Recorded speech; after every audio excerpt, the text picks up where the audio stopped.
Hello मेरे प्यारे विद्यार्थियों। आज जो है मैथ्स का हम लोग नया चैप्टर स्टार्ट कर रहे हैं जिसका नाम है चक्रवृद्धि ब्याज। मेरे प्यारे विद्यार्थियों, अगर कंपटीशन का एग्जाम है, यदि कंपटीशन के एग्जाम में आप बैठे हैं तो यदि क्वेश्चन को आपको सभी सभी क्वेश्चन आ रहे हैं लेकिन कुछ क्वेश्चन छूट जाते हैं क्योंकि समय आपके पास नहीं होता है। यदि समय नहीं है तो आप क्वेश्चन नहीं कर पाएंगे। अगर समय के रहते हुए क्वेश्चन करते हैं उस समय के अंतर्गत तो आप क्वेश्चन को सॉल्व करें। क्यों नहीं आप कर पाते हैं? क्योंकि ऐसा होता है कि क्वेश्चन के जो तरीके होते हैं, जो मेथड होते हैं, बहुत ही आपका लेंदी होता है। क्वेश्चन के जो होते हैं, आपके कैलकुलेशन होते हैं, वो बहुत ही हार्ड कर लेते हैं, कॉम्प्लिकेटेड कर लेते हैं। इसलिए क्वेश्चन क्या होता है, बहुत लंबा होता है, समय ले लेता है। तो मेरे प्यारे विद्यार्थियों, एग्जाम में हमेशा यही सोचना चाहिए कि कैसे हमारा समय बचे, कैलकुलेशन कैसे छोटा हो, तरीका जो हो बहुत ही आसान हो, बहुत ही सिंपल हो। ऐसे मेथडों को, ऐसे तरीकों को यूज करना चाहिए जिससे का नाम क्वेश्चन आसानी से लग जाए।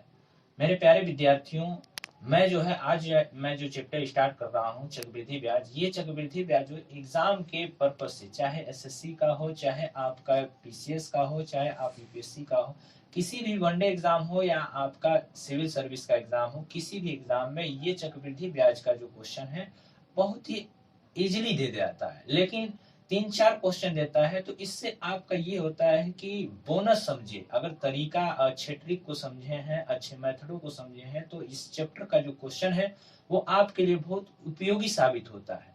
क्योंकि इस चैप्टर के यदि का नाम तरीका अच्छा है तो आपका समय बचाने का काम करता है क्वेश्चन। ठीक है, अदर चैप्टरों का अगर क्वेश्चन को सॉल्व कर रहे हैं तो उसका यदि 30 से 40 सेकंड लगता है, तो इस चैप्टर का अगर क्वेश्चन कर रहे हैं तो 5 से 10 सेकंड के अंतर्गत आप कर सकते हैं। तो ये जो चक्रवृद्धि ब्याज का चैप्टर है बहुत ही आपका टाइम बचाने का काम करता है। ठीक है, दूसरे चैप्टरों की अपेक्षा यदि बेसिक आप सीखे हैं तो बेसिक से थोड़ा सा क्वेश्चन लेंदी हो जाता है, कैलकुलेशन लेंदी हो जाता है, कॉम्प्लिकेटेड हो जाता है। लेकिन आप यदि का अच्छे तरीकों से कर रहे हैं, सिंपल तरीकों से अगर मेथड से कर रहे हैं तो आपका क्वेश्चन जो होता है 5 से 10 सेकंड के अंदर आता है। मैं आज जो है चक्रवृद्धि ब्याज में ऐसे ही एक तरीका बताऊंगा जिससे आप जो है हर क्वेश्चन, चक्रवृद्धि ब्याज का हर क्वेश्चन को आप सॉल्व कर लेंगे इजिली। और वो क्वेश्चन जो होगा वो हर टाइप के क्वेश्चनों पे लगेगा और आसानी से समय 5 से 10 सेकंड के बीच में आप करने का कोशिश करेंगे। ठीक है, तो आइए हम लोग आज स्टार्ट करते हैं चक्रवृद्धि ब्याज। चक्रवृद्धि ब्याज में मैं बेसिक भी आप लोग को बताऊंगा और आपको मेथड भी बताऊंगा जिससे आप हर तरह का क्वेश्चन कर लेंगे। तो आइए हम लोग, आज पहला दिन है, पहला है आपका, स्टार्ट करते हैं चक्रवृद्धि ब्याज। चक्रवृद्धि ब्याज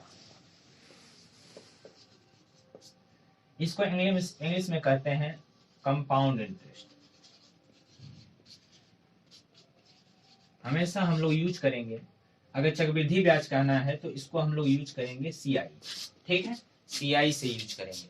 मेरे प्यारे विद्यार्थियों, सबसे पहले तो चक्रवृद्धि ब्याज क्या होता है इसको समझते हैं। चक्रवृद्धि ब्याज से पहले एक होता है वर्ड साधारण ब्याज। पहले साधारण ब्याज देखते हैं, उसके बाद चक्रवृद्धि ब्याज पे आते हैं। साधारण ब्याज क्या होता है?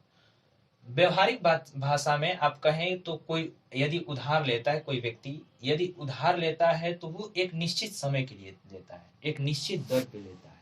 ठीक है, उस निश्चित दर, उस निश्चित समय के अंतर्गत आपका यदि उस धन पे अतिरिक्त ब्याज धन दे रहा है, यदि उधार कोई ले रहा है, यदि उधार के बाद कोई अतिरिक्त धन दे रहा है तो उसी को क्या कहते हैं? ब्याज कहते हैं। जैसे हमने 100 रुपया लिया, 100 रुपया के एक समय के बाद एक निश्चित दर से अगर 10 रुपया अधिक दे रहे हैं, 110 रुपया हम वापस कर रहे हैं तो इस 10 रुपया को क्या कहेंगे? ब्याज कहेंगे। मतलब कि अतिरिक्त धन, उधार ली गई राशि से अतिरिक्त धन को क्या कहते हैं हम लोग? आपका ब्याज कहते हैं। और ये तो साधारण ब्याज हुआ, मतलब कि धन पे जो लग रहा है उसको क्या कहेंगे हम लोग? ब्याज को साधारण ब्याज कहेंगे। लेकिन यदि वही ब्याज पे भी ब्याज लग जाए, मूलधन पे तो लग रहा है तो उसको ब्याज कहते हैं, यदि वही ब्याज पे भी ब्याज लग जाए तो उसे क्या कहते हैं? चक्रवृद्धि ब्याज कहते हैं। ठीक है, चक्रवृद्धि ब्याज मतलब ब्याज पे भी ब्याज। ये तो दो वर्ड हो गया, साधारण ब्याज और चक्रवृद्धि ब्याज। मैं साधारण प्रश्न एक लिखता हूं, फिर उसके बाद मैं आगे का नाम उस मेथड को बताता हूं, उस ट्रिक को बताता हूं। जैसे एक क्वेश्चन आप लोग देखिएगा, क्वेश्चन नंबर 1, टाइप नंबर 1,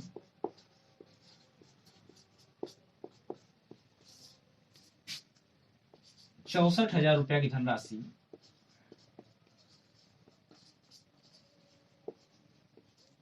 64,000 रुपया की धनराशि 12.5% वार्षिक चक्रवृद्धि ब्याज की दर से 2 वर्ष का चक्रवृद्धि ब्याज ज्ञात करें।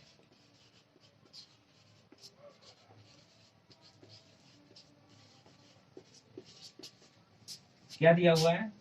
64,000 रुपए की धनराशि 12.5% वार्षिक ब्याज के दर से, चक्रवृद्धि ब्याज के दर से 2 वर्ष का चक्रवृद्धि ब्याज के दर से 2 वर्ष का चक्रवृद्धि ब्याज ज्ञात कीजिए। देखिए 64,000 रुपया हमने क्या लिया? उधार लिया। तो इसको क्या लिखे हम लोग? पी, प्रिंसिपल 64,000 रुपया मूलधन कितनी हो गई हमारी? 64,000 रुपया।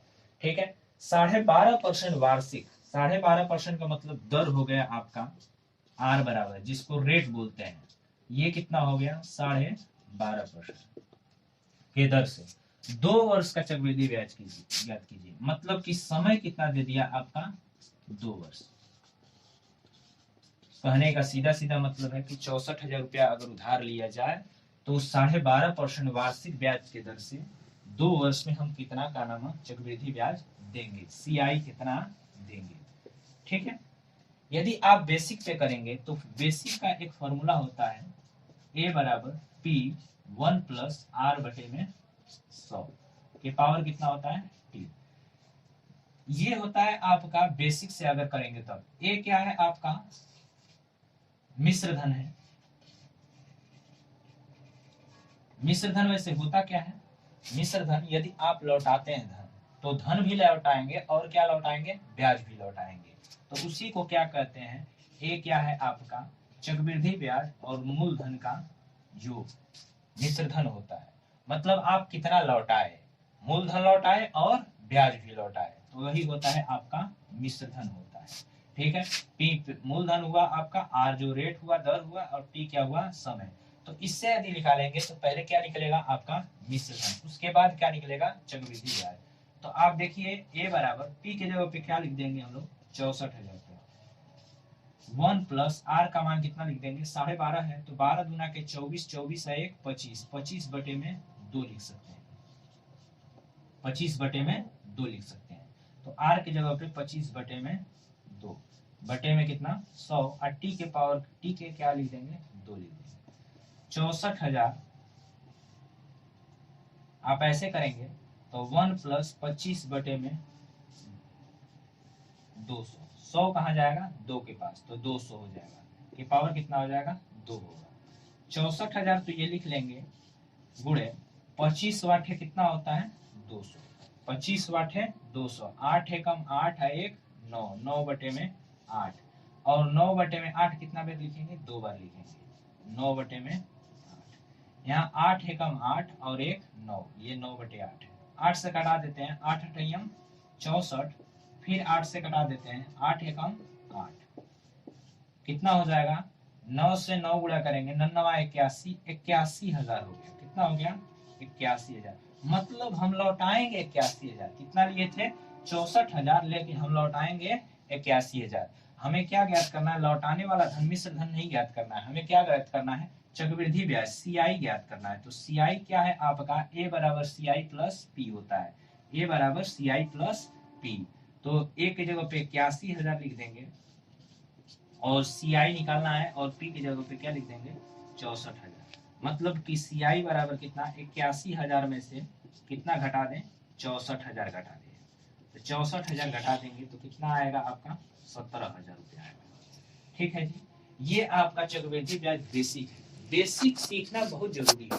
ठीक है, जब तक बेसिक आप नहीं सीखेंगे तब तक आपको क्या है कि क्वेश्चन का जो है मतलब नहीं समझ में आएगा। यदि आप जिस समय से बेसिक सीखना स्टार्ट कर दिए, बेसिक लगाना, बेसिक करना, बेसिक को करना सीख गए, उस दिन से आपको ट्रिक को भी फॉलो करना सीख जाएंगे। तो ये क्या है आपका, ये क्या है आपका बेसिक से हमने लगाया कितना 17,000। जो बच्चा अगर कुछ भी नहीं पढ़ा हो, अगर ऐसे पढ़ेगा, अगर इस तरह से पढ़ेगा, तो वो जो है आपका बेसिक और ट्रिक दोनों सीख लेगा। ठीक है, तो ये बेसिक पे था, थोड़ा सा लंबा जाएगा, बेसिक पे समय लगता है, लेकिन बेसिक से मतलब कि मूल आधार से सीखने के लिए बहुत ही जरूरी है। तो ये हो गया आपका बेसिक से, मेथड नंबर 1 से मैंने लगा दिया। ठीक है, अब मेथड नंबर 2 पे आते हैं।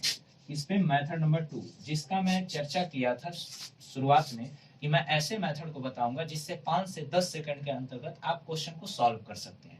ठीक है, तो उस मेथड पे चलते हैं, और उस मेथड ऐसा है 5 से 10 सेकंड में तो कर ही सकते हैं। दूसरा फायदा ये है कि वो करने से आपको सभी क्वेश्चन सॉल्व हो जाएंगे, मतलब किसी भी फॉर्मूलों को यूज नहीं करना पड़ेगा, आराम से 5, 6, 7 क्वेश्चन जो है, बहुत कॉम्प्लिकेटेड क्वेश्चन जो है उससे सॉल्व हो जाएगा।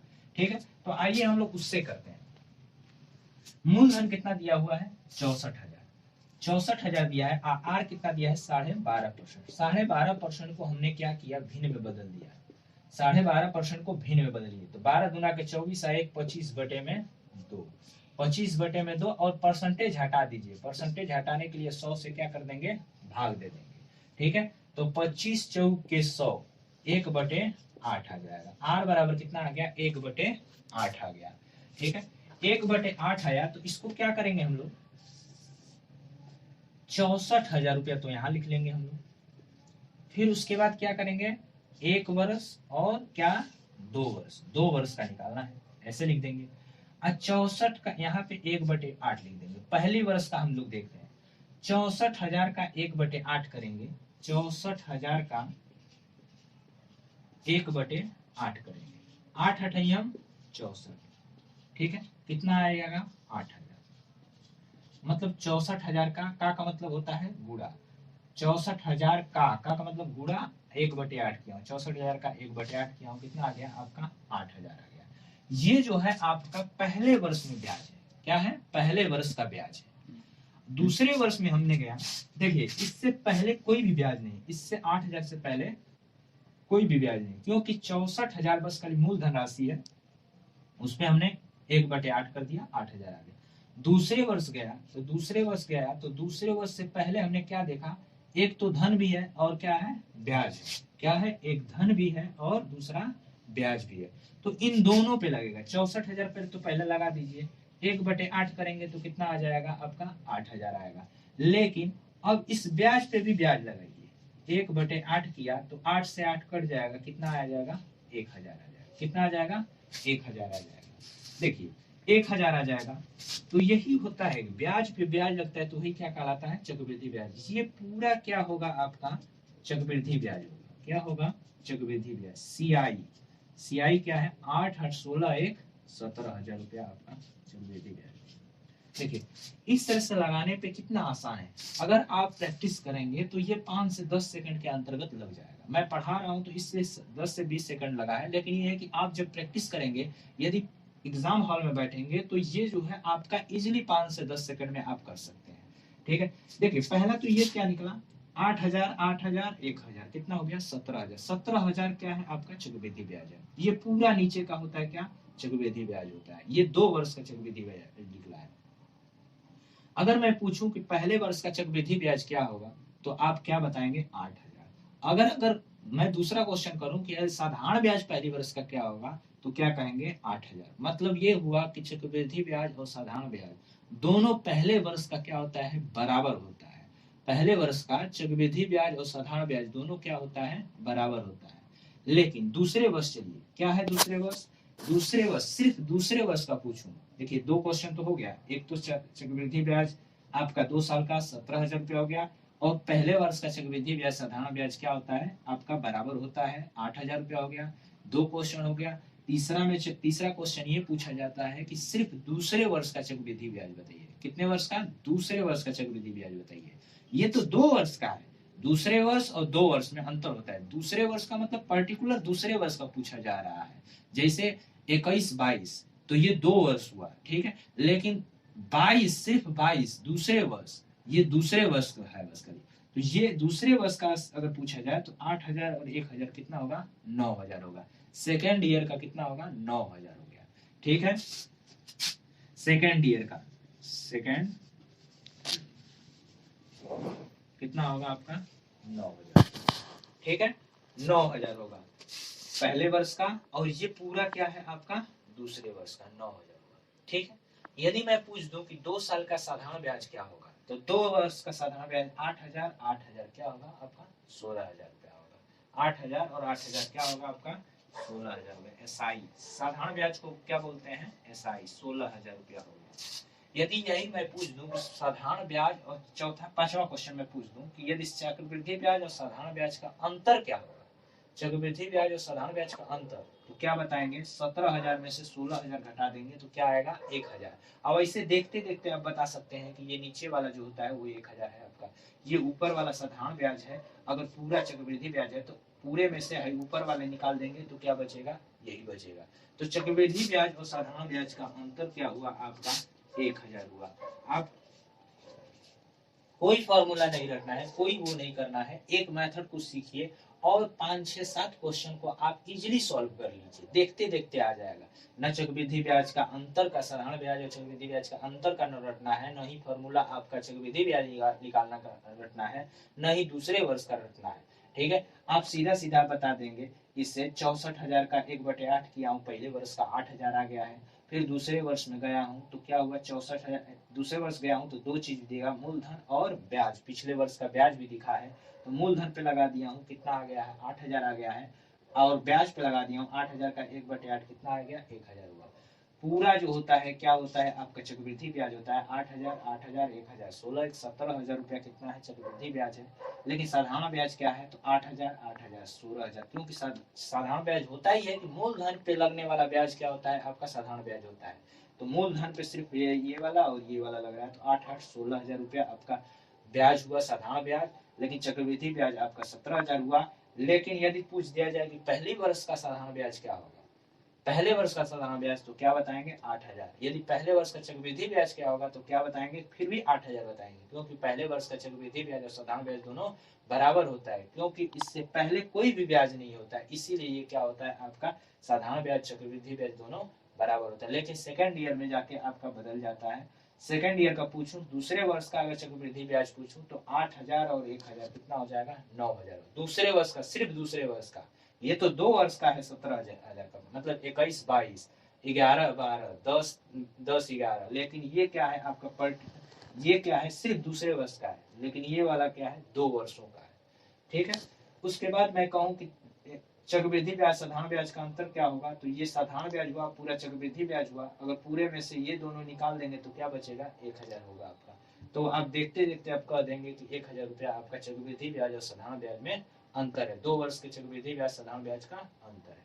ठीक है, देखिए कोई भी क्वेश्चन है आसानी से आसान करने का कोशिश कीजिए। ठीक है, ज्यादा क्वेश्चन को बड़ा करने का कोशिश न करिए, ज्यादा क्वेश्चन के आपका कैलकुलेशन करने के लिए न सोचिए। आप ऐसे मेथडों का यूज करिए जिससे कि सभी क्वेश्चन जो है इजीली आ जाए।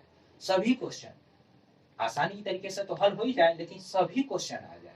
तो ऐसे क्वेश्चन, ऐसे जो तरीके होते हैं बहुत ही लाभदायक होते हैं एग्जाम के लिए, वो भी कॉम्पिटिटिव एग्जाम के लिए। ठीक है, आप इससे क्या है 2 3 4 क्वेश्चन आप कर सकते हैं, प्रैक्टिस कर सकते हैं। जैसे मैं एक क्वेश्चन दे देता हूं इससे आप लोग के लिए, आप कमेंट में बताइएगा। 24,000 रुपया की धनराशि 37.5% वार्षिक चक्रवृद्धि ब्याज के दर से 2 वर्ष का चक्रवृद्धि ब्याज ज्ञात कीजिए। ये आप लोग के लिए क्वेश्चन है। 24,000 रुपया की धनराशि 37.5% वार्षिक चक्रवृद्धि ब्याज के दर से 2 वर्ष का चक्रवृद्धि ब्याज ज्ञात कीजिए। ठीक है, 2 वर्ष का चक्रवृद्धि ब्याज ज्ञात कीजिए। तो आज इतना ही, अगले में मैं 3 वर्ष का बता दूंगा। ठीक है, 1 2 और टाइप आपका लगेगा इसमें, तो इसको इजीली हम लोग कर देंगे। ठीक है, थैंक यू।